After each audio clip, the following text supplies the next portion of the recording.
My son-in-law is at work when he suddenly bursts out laughing. "Security, remove this gentleman," he says loudly. He must have walked in from the wrong office. He even motions for his coworkers to gather around, inviting them to enjoy the spectacle of my embarrassment. Then his managing partner steps in, studies him for a brief moment, and says in an icy tone, "Mr. Harrison, your $15 million portfolio transfer has been finalized. As for you, pack up your desk."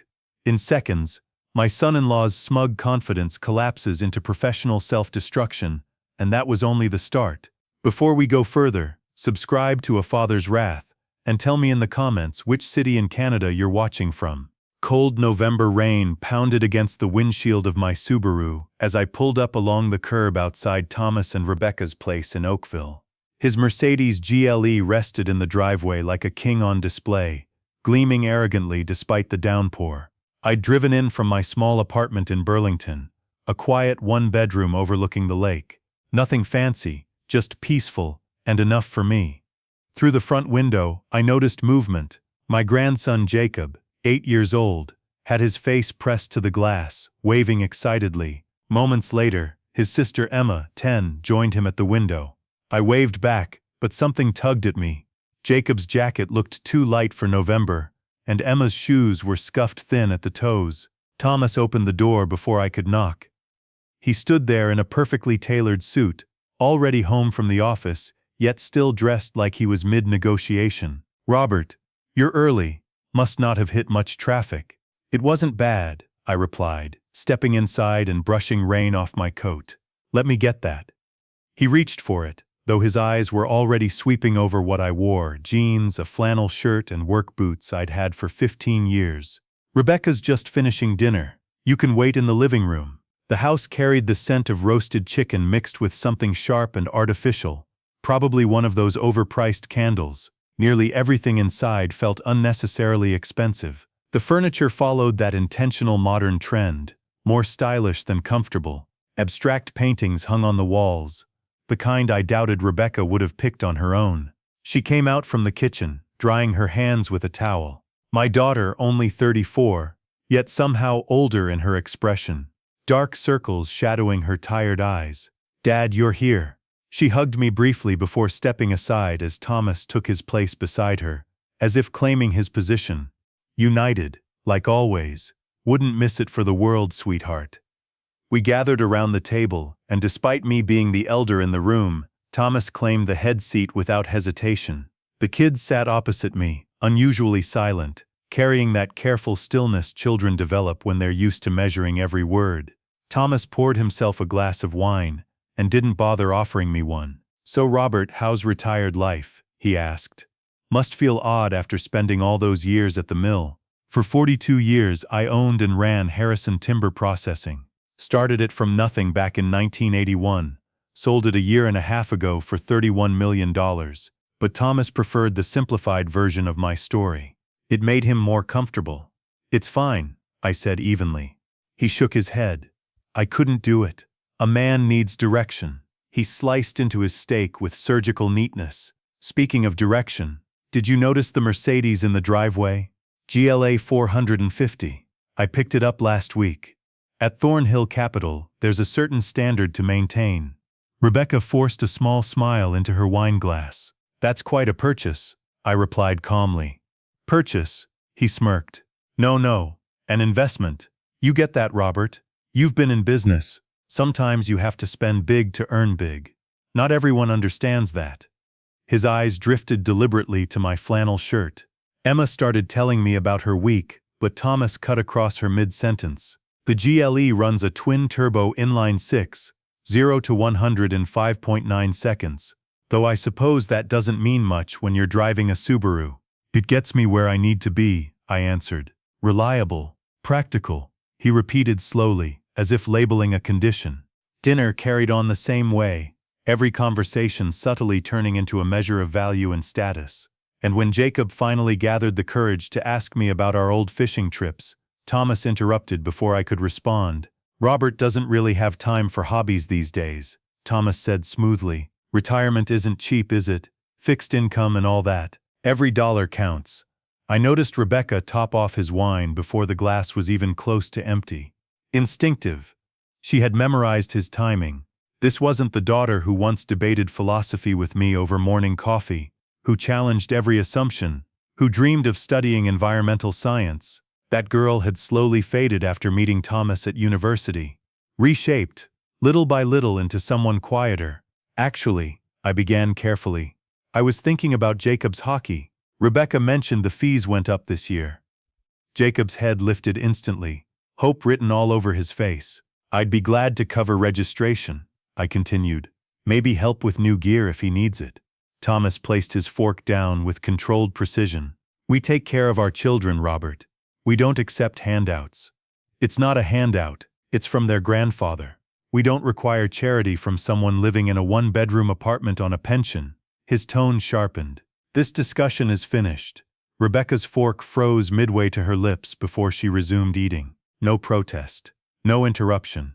After dinner, I asked if I could see the kids' rooms. Emma's desk drawer hung crooked, the handle secured with a strip of tape.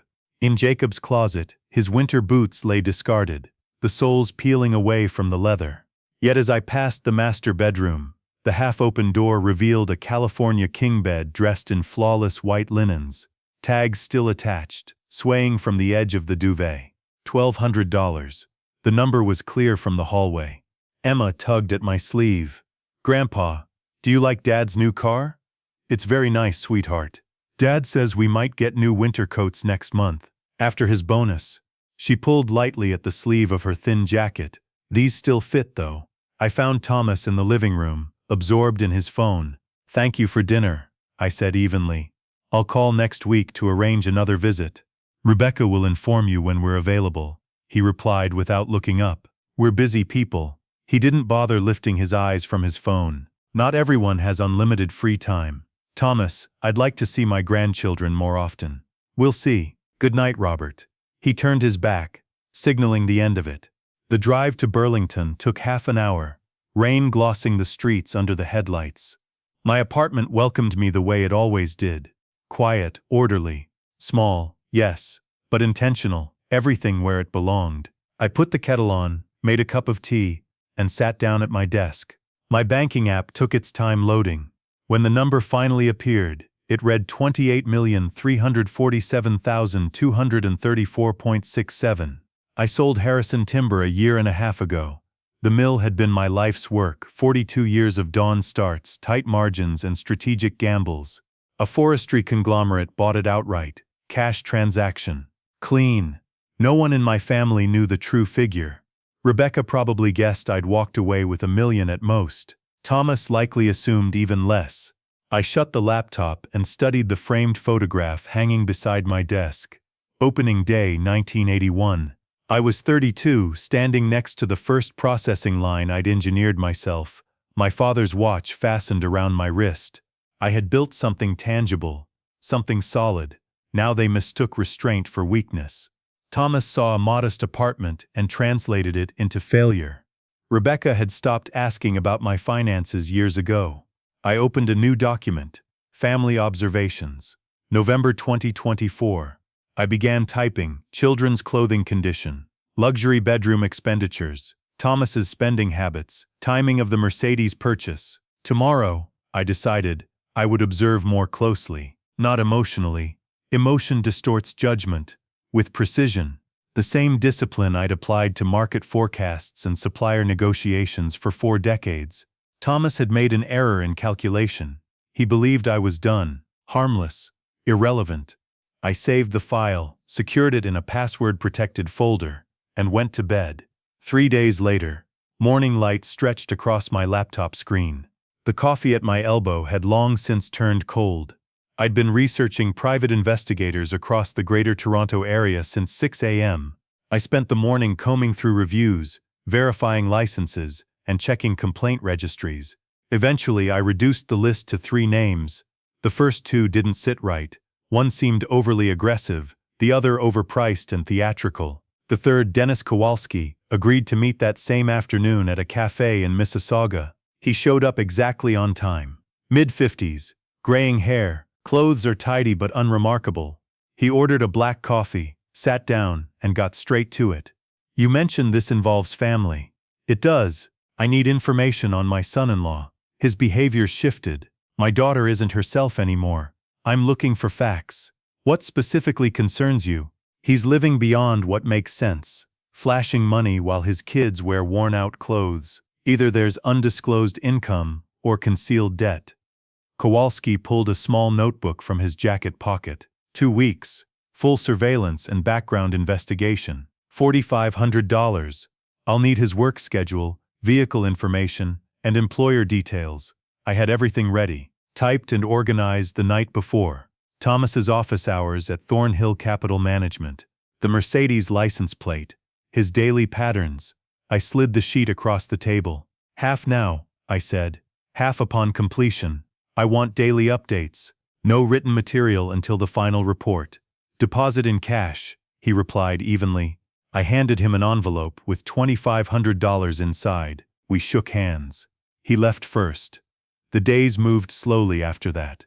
Kowalski's updates came in short, controlled messages. Subject at workplace. Lunch meeting observed. Evening routine consistent. On the 10th day, my phone rang. We need to talk, Kowalski said. Same place. At 2 p.m. sharp, he arrived. The folder he placed in front of me was substantial. Inside photographs, each time stamped. Thomas seated beside a younger woman, mid-20s, polished corporate attire, 3 separate restaurants, 2 different hotels. His palm rested low against her back, her hand lingering on his arm. Her name is Melissa Patterson, Kowalski said. Junior analyst at his firm. Based on frequency and behavior, I'd estimate this has been going on for about 6 months. I examined every image without rushing. Angles, reflections, body language. You're confident? I asked. Photos don't fabricate patterns. Locations listed in the report. Canoe, Scaramouche, Buka, the 4 Seasons, twice, the Shangri-La once. He used a credit card separate from household expenses. One Rebecca would never see. Kowalski slid another packet forward. Financial background check, he continued. Personal loans in his name only. Roughly $75,000 borrowed over the past year from 4 different lenders, credit cards fully extended. Combined with your daughter's mortgage and car payments, total household liability sits around $420,000. I processed the numbers quietly. Does Rebecca know? No indication. The joint accounts show none of these transactions. He's isolating the debt. Either there's undisclosed income, or he's juggling balances to stay afloat. Your assessment? He's financing 2 lifestyles. The equation doesn't hold. One significant disruption. Missed payment, reduced bonus, and it unravels. I handed him the remaining $2,200. The drive home felt longer, the folder resting on the passenger seat, like evidence in a trial. But documentation wasn't enough. I needed to see it myself. The following Tuesday, I took a seat at the bar of one of the restaurants Kowalski had flagged. I arrived at 11:30 a.m., ordered coffee, and positioned myself where the mirror behind the bar reflected the dining room. Thomas walked in at 12:15 with Melissa. She was laughing. His hand rested on her lower back, the same proprietary touch he used with Rebecca. He pulled out her chair, ordered wine without glancing at the price list. I discreetly lifted my phone. One photo captured it perfectly. His wedding ring unmistakable as his fingers laced with hers across the white tablecloth. The bottle he selected was $120. I watched the sommelier present it. This was a man burying his family under debt to fund ego and infidelity. I left before either of them saw me. That night, I laid everything out across my desk. The investigators' reports, the photographs I had taken, the financial figures I'd organized myself. I constructed a timeline, mapping the sequence carefully. The affair started 6 months ago. The borrowing intensified 4 months ago. Mercedes was acquired 1 month ago. The progression wasn't emotional. It was numerical, predictable. I dug deeper into Thornhill Capital Management, their client base, executive partners, their cultivated image of elite discretion, and buried within their promotional material, I found the key detail. They catered exclusively to high net worth individuals. Minimum portfolio requirement, $10 million. I leaned back.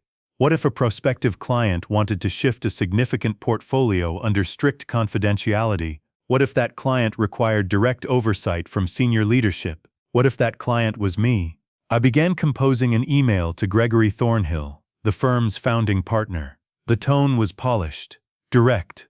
A substantial portfolio seeking discreet management, immediate liquidity available, request for a private consultation with senior executives. I made no reference to Thomas, no suggestion of personal ties. For 2 hours I refined every sentence. At 9 p.m., I called Rebecca. A simple check-in. Just wanted to hear your voice, I said. I'm fine, Dad, she replied, though she sounded far away. Just busy with the kids. You seem under pressure. Is everything all right? The shift in her tone was instant. Defensive. Everything's fine. Thomas is working hard. We're fine. If you ever need anything, I have to go. We'll talk later. The line went dead. I remained seated in the dim apartment, the only light coming from my laptop screen. The message to Gregory Thornhill sat ready, unsent. I decided to wait until morning. It would appear more deliberate, an early inquiry from someone beginning the day with intention. Across my desk, I organized the evidence with care. Kowalski's completed report, my additional photographs, the financial breakdown, detailed notes on the firm. On top of the stack, I placed a handwritten page titled Objectives. 3 points. 1. Professionally expose Thomas. 2. Financially safeguard Rebecca and the children. 3. Secure my grandchildren's future. Not revenge, strategy. I encrypted every digital file and stored them in a protected folder. Then I made hard copies and locked them in the drawer where I kept my father's watch and the documents from the sale of my company. The email would go out in the morning. Timing has always mattered in business. My finger paused over the trackpad before saving the draft instead. I had spent 42 years practicing patience. Another 12 hours was insignificant. Still, the groundwork was finished. Research complete. Plan structured. Thomas believed he understood me. Retired. Reduced. Irrelevant. He was about to learn the distinction between stepping back and repositioning. Wednesday morning, 9:17 a.m. I had rewritten the message 3 separate times, sharpening the language each round. In the contact form on Thornhill Capital's website, I entered the name Richard Morrison. The email account I created the day before autofilled. Subject line: Portfolio Management Inquiry. Liquidity Transfer. The message outlined interest in discretionary wealth oversight, referenced proceeds from a recent business sale, stressed the requirement for strict confidentiality. No mention of Thomas, no suggestion of any personal link. I reviewed it 3 times, scanning for anything that could trace back to me. Satisfied, I clicked send. First move executed. At 12:43 p.m., a reply arrived. It was from Gregory Thornhill himself, not a junior associate. Yes, they handled portfolios of that scale. In his message, Thornhill included his direct office number and suggested we meet privately, away from the usual client traffic, an option reserved for those who valued discretion. I understood the subtext immediately. He saw substantial capital and wanted personal oversight. That meant circumventing the standard hierarchy. It meant bypassing Thomas entirely. Exactly what I needed. I waited 2 hours before replying. No urgency, no eagerness. My response was concise. Preferred a meeting with senior leadership only. Available this week. Liquidity positioned for immediate transfer. His answer came within 30 minutes. Tomorrow afternoon. Private office. Bring identification for documentation. That evening, I prepared carefully. I stopped by my bank and secured a certified draft for $2 million payable to Thornhill Capital Management. I purchased a structured leather portfolio. Selected my clothing for the following day. Business casual, pressed, understated, professional without spectacle. Thursday afternoon, I drove into downtown Toronto and parked in a public garage 2 blocks from the office tower. The Subaru would remain out of sight for now. The walk took 8 minutes. Inside the main lobby, the receptionist was expecting me. She offered a polished smile and escorted me directly to the 23rd floor. Thornhill's office overlooked the city through floor-to-ceiling glass. He stood as I entered, extended a firm handshake, offered coffee, and motioned toward a pair of leather chairs. Through the glass wall behind him, I had a clear view of the trading floor. Thomas sat at his desk, speaking animatedly into a headset, confidence radiating from every gesture. Thornhill began the customary presentation: firm history, performance metrics, discretion, legacy planning. I raised my hand politely. "Mr. Thornhill, I've reviewed your firm's track record, 23 years managing high net worth portfolios. Let's simplify this." A flicker of interest crossed his face. "You've come prepared." I reached into my jacket and withdrew the envelope, steady, deliberate, and slid it across his desk. "I'm ready to transfer $2 million today as an initial allocation," I said evenly. "The remaining $13 million within 30 days. I paused. "But I have conditions." Thornhill opened the envelope and studied the bank draft. I watched the exact moment it became real to him. This was no longer a hypothetical conversation. "I'm listening," he said. "First, this arrangement remains strictly between us until the full transfer is completed. No internal circulation. No involvement from your advisory staff until I authorize it." A brief pause. "That's atypical. May I ask the reason?" "I value discretion," I replied evenly. "Large transfers tend to generate internal speculation. I prefer to make decisions quietly and execute them publicly when the timing suits me." He held my gaze for several seconds, then gave a measured nod. "Understood. And the second condition," I continued. "I want to complete the final transfer in person during regular business hours without prior notice to your staff. I'd like to observe the firm as it functions day to day, an authentic experience." A flicker of confusion crossed his face. "But $15 million in incoming assets has a persuasive quality." "That can be arranged," he said. We spent the next 40 minutes reviewing documentation, account structures, authorization forms, transfer timelines. 4 weeks for full execution. Mid-December for completion. I initiated where required. Methodical as ever. As the meeting wound down, the tone shifted to something more conversational. Thornhill spoke with visible pride about his team. "Their discipline, their discretion, their results. They perform exceptionally," he said. "I'm sure they do," I replied calmly. "My son-in-law works here, actually, Thomas Patterson." Recognition surfaced immediately, followed by professional neutrality. "Thomas." "Yes. One of our investment advisors. Family through marriage," I clarified. "We don't discuss business. I prefer keeping finances and family separate. I'm certain you appreciate that." "Of course," he said carefully. I rose, collecting my leather portfolio. "It should be interesting to see his reaction when I finalize the transfer," I added lightly. "I haven't mentioned my interest in portfolio management to anyone in the family. It will be unexpected." Something shifted behind Thornhill's eyes. Awareness, perhaps. This was no ordinary client acquisition, but the paperwork was signed. The deposit was secured. He extended his hand. "We'll contact you 48 hours before finalization." I shook it firmly, exited through the main lobby, and walked back to the parking garage at an unhurried pace.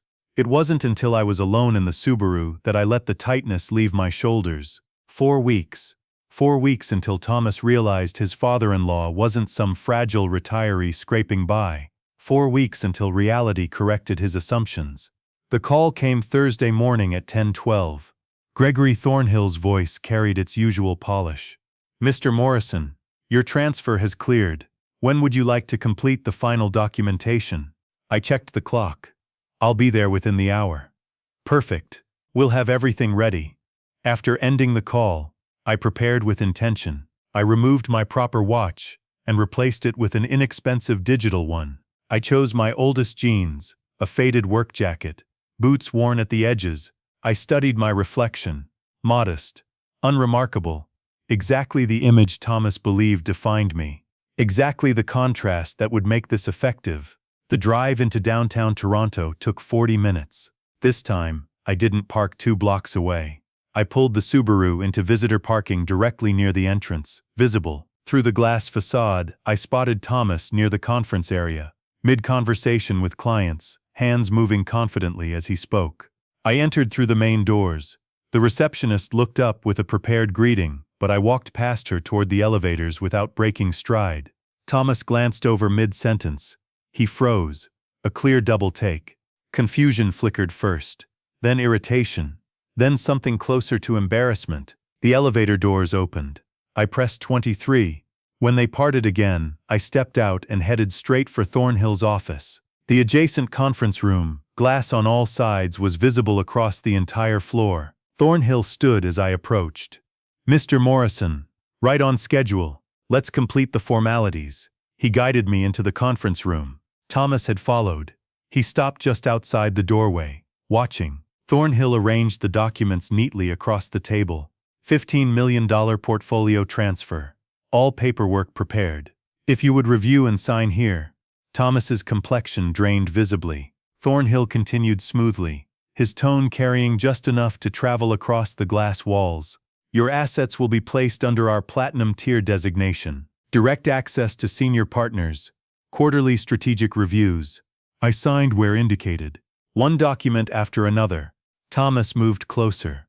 "Robert, what are you doing here?" I looked up briefly. "Finalizing my portfolio transfer." "Your what?" Thornhill answered before I could. "Mr. Morrison is transferring $15 million under our management, one of our most significant client acquisitions this quarter." Thomas stared at him, his mouth opened, closed. It opened again. Around us, conversations slowed, then stopped entirely. Heads turned. Monitors were forgotten. "15 million? His voice came out tight. "That's not possible. You live in a one-bedroom apartment. You drive a Subaru." "I do live in a one-bedroom apartment," I said evenly. "And I do drive a Subaru.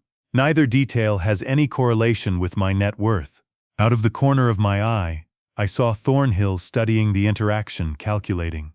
"Mr. Patterson," he began carefully, "perhaps we should." But Thomas cut him off, volume rising. "This doesn't make sense. You worked at a mill. You're on a pension." "I owned the mill," I corrected quietly. "Sold it 18 months ago, 31 million. The office fell completely silent. Every employee within sight was watching. Thomas turned sharply toward Thornhill. "There has to be some error. This is my father-in-law."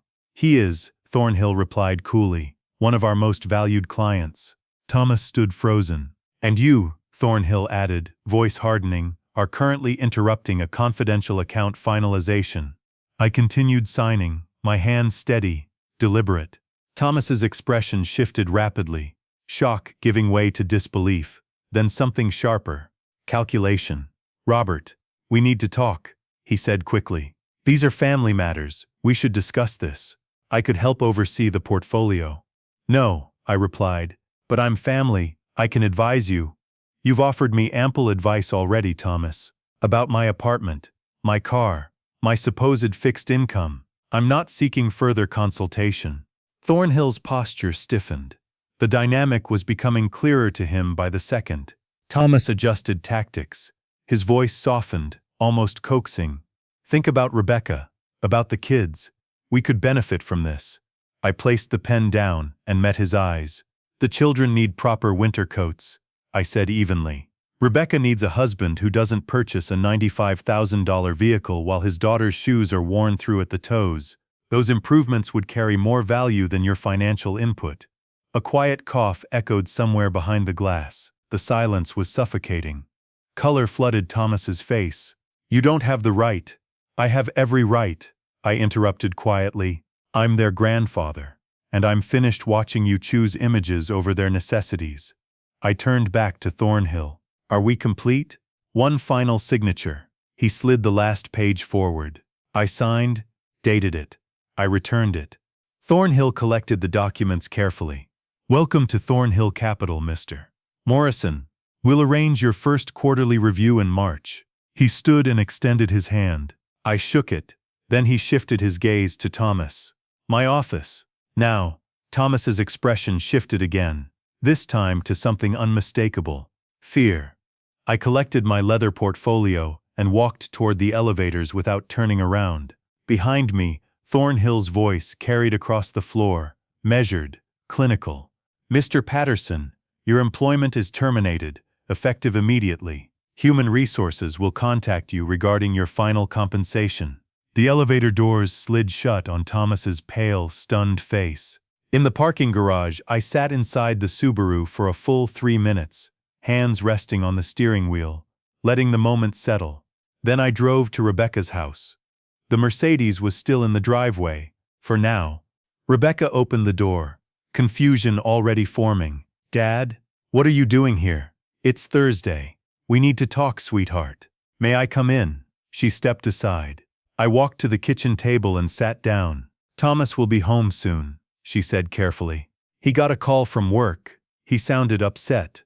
"I know," I replied softly. "Please sit." She lowered herself into the chair, searching my face for answers. I took out my phone, opened the gallery, and turned the screen toward her. The first image showed Thomas and Melissa at Canoe, his hand resting over hers on the table. Rebecca went completely still. I swiped. Another restaurant.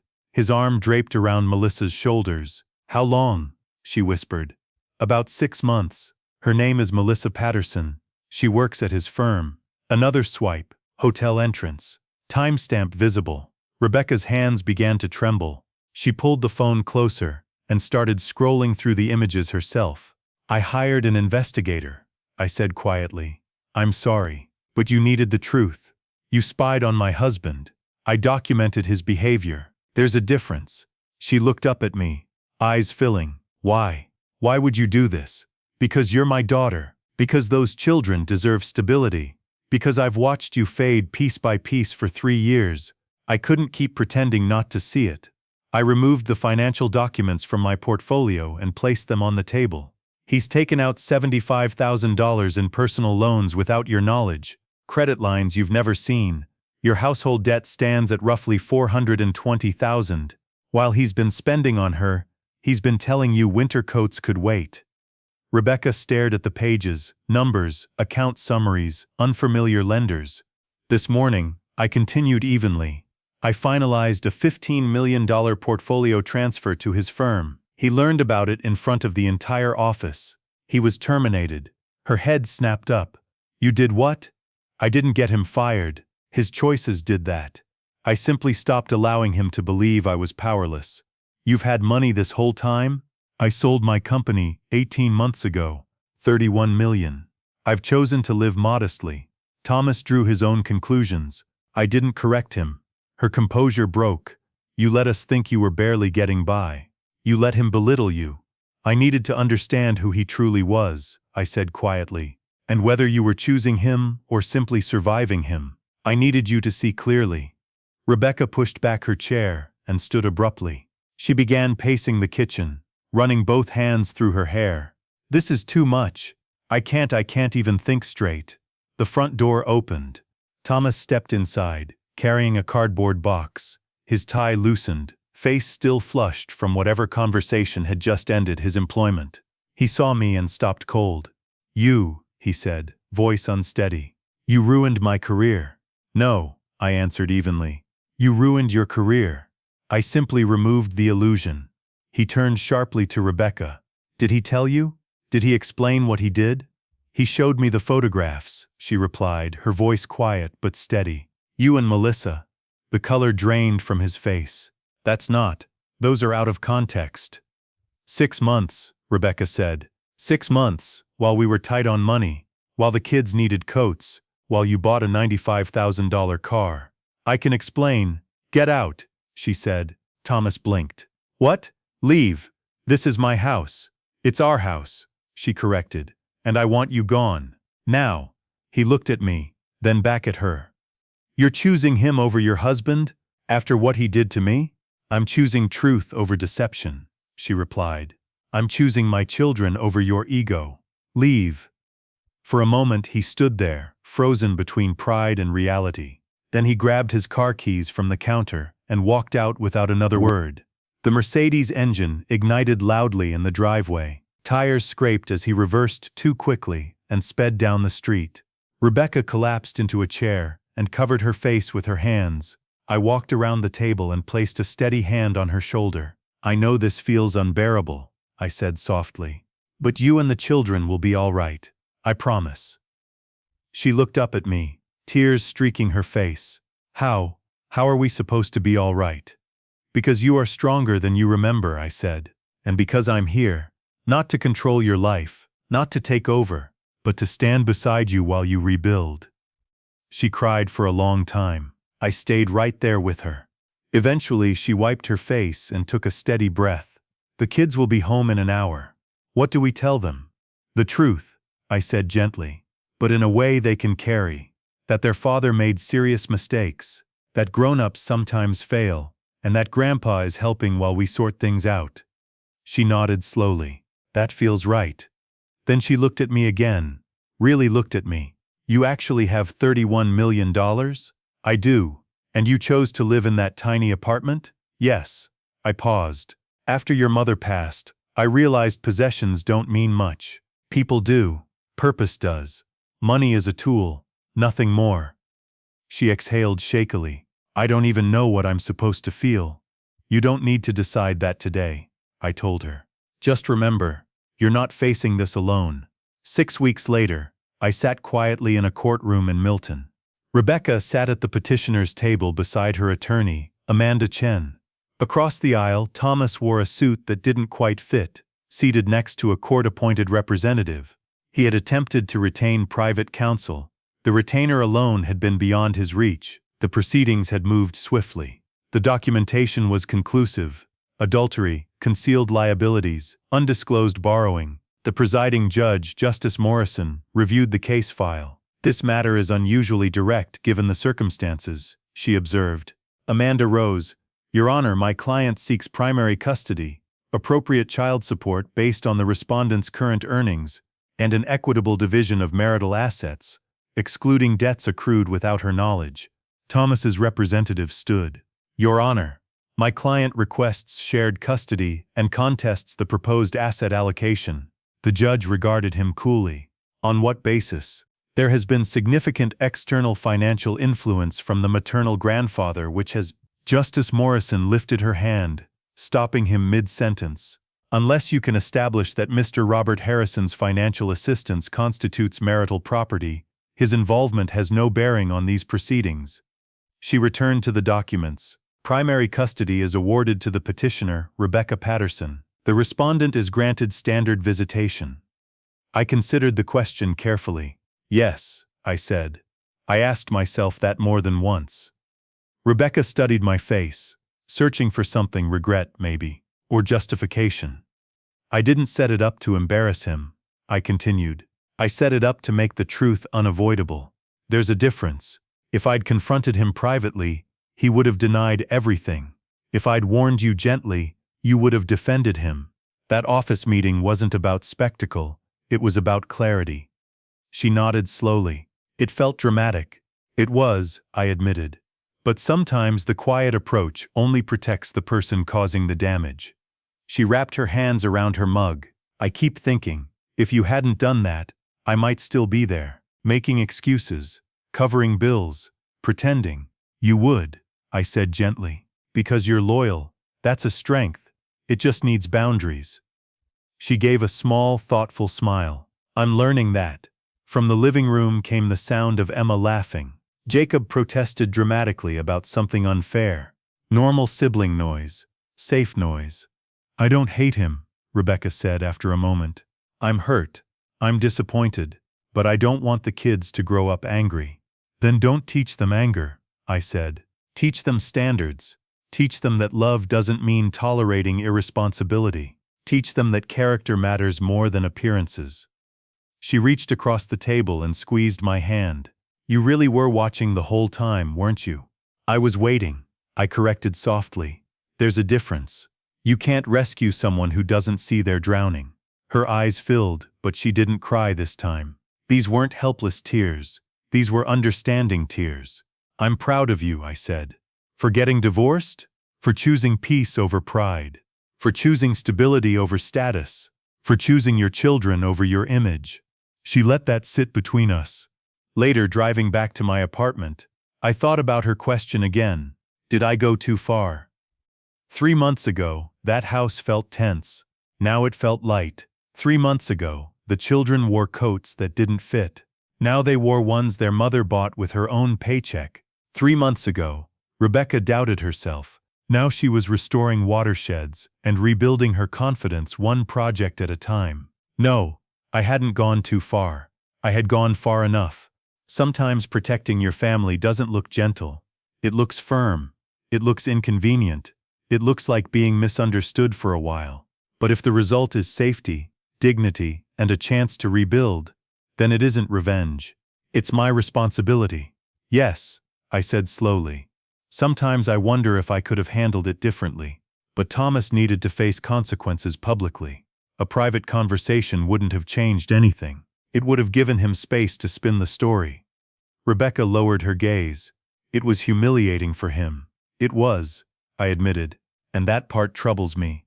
I don't enjoy seeing anyone brought low. But Rebecca, he was humiliating you privately every single day, making you feel small, making you question your worth. Sometimes breaking one person's pride is necessary to restore another person's dignity. She absorbed that quietly. I've been thinking about Mom, she said after a moment. What she would have said about all this. I smiled faintly. Your mother would have been proud of you. She never tolerated disrespect. She would have hit him with a frying pan, probably. Rebecca laughed. Really laughed. The first unguarded sound I'd heard from her in years. It felt like sunlight breaking through after a long winter. The children seem happier, I observed.